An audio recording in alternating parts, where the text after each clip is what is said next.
Hello，大家好，我係 Terence。其實咧都有一段時間咧冇拍片俾大家睇啦，特別係錦繡花園，因為咧近排咧天氣真係好麻麻，連續好多日都落雨啊！而家可以睇翻呢個天咧都係麻麻地嘅，不過趁住冇落雨咧，我有心急咁啊，所以想即刻拍翻關於呢一間屋嘅片段俾大家睇。咁我而家身處喺邊度咧？其實我就喺錦繡花園一個叫荔枝北路嘅地方。其實呢一條街道咧係整個錦繡花園裏邊咧一條比較最名貴、最著名嘅街道之一嚟嘅。咁原因有兩個，第一個原因咧就喺背後咧見到咧一個大自然嘅環境啦，而呢一個咧係一個保育地區嚟嘅，截到今日為止咧，基本上政府咧都冇任何發展，佢認為仍然係一個自然保護區，所以中意大自然嘅朋友咧，繼續睇呢條片落去就啱啦。而且咧，一陣間我都會稍後會再同大家睇埋咧，喺屋出邊咧，佢對住一條雙程車路，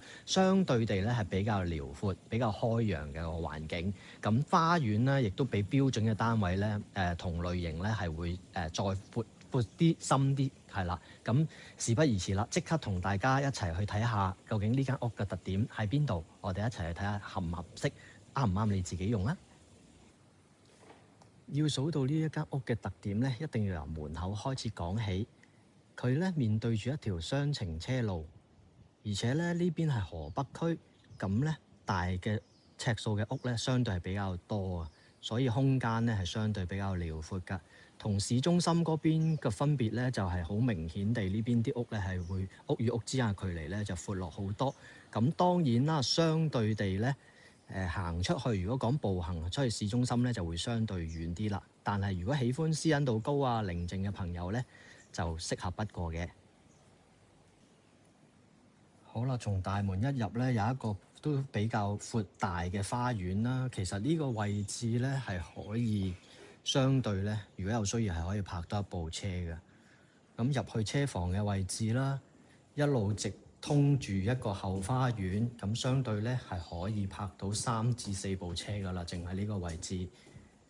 好啦，咁呢個單位咧，其中一個大賣點咧，就係佢有一個加深咗嘅花園啦，相對尺數係比較大啲，標準尺數咧係1172尺。咁呢一間屋咧，我目測計咧，個花園應該都有1400尺左右噶啦。咁同埋對開啦，可以見到花園後面咧就唔會對住屋，亦都有一啲比較自然嘅地方。中意啲花花草草大自然嘅朋友咧，就適合不過啦。好啦，從大門入啦，分開咗客飯廳啦，呢邊會係客廳嘅位置啦。咁而門嘅另外一邊咧，呢一邊咧就通常都會係放置飯台啦，就飯台位置。咁其實都好闊嘅，基本上一張8人餐台係冇問題嘅。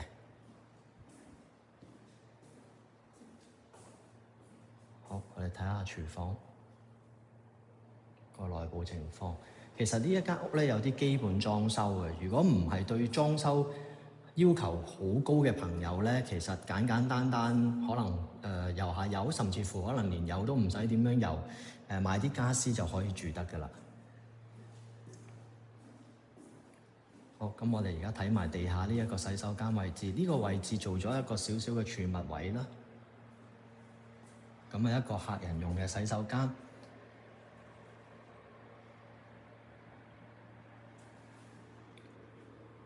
好，我哋從另外一個角度再望多一次個廳。好，咁而家就同大家上1樓度睇下。好，從地下樓梯上到嚟咧，1樓左手邊咧就會係一個浴室啦。咁呢個浴室咧，相對個面積都幾大嘅，大概都有成3至40尺左右。咁而家呢一間房咧就係一間主人房啦，做咗一個好大嘅衣櫃，基本上咧放一張6尺嘅雙人床，雙邊落床係冇問題嘅。而呢一間屋頭先講過啦，其中一個最大嘅景觀啦，亦都係主人房呢邊可以享用到。咁上一手業主咧做咗呢一個叫假套房咧，有另外一個門口可以去洗手間。咁我哋而家睇埋另外2間客房，呢一間係相對比較大啲嘅客房嚟嘅，亦都係做咗一個高身嘅衣櫃啦。咁咁我哋可以睇下呢一間房望出去，其實亦都相當之開揚嘅個景觀。好，咁最後睇埋一間比較相對細少少嘅房間。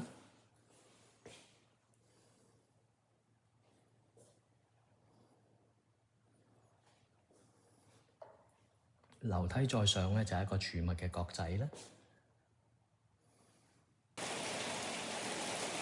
好啦，話咁快咧，就真係同大家睇完呢個單位之餘咧，都落埋雨啦。唔知大家聽唔聽得到鼻青白爛？咁啊，因為近排天氣真係比較差啲，咁我希望嚟緊天氣會好啲嘅時候，可以拍多啲片俾大家睇啦。咁如果對呢一間屋大家有興趣嘅，我強烈建議大家真係應該過嚟親身感受下，因為始終呢一間屋嘅最大嘅優點咧，就係佢周邊個位置同埋個環境配套各方面嘢嘅。如果需要啲再詳細啲嘅資料，可以隨時向我查詢啦。咁今日就係咁多先，我哋下一條片見，再見。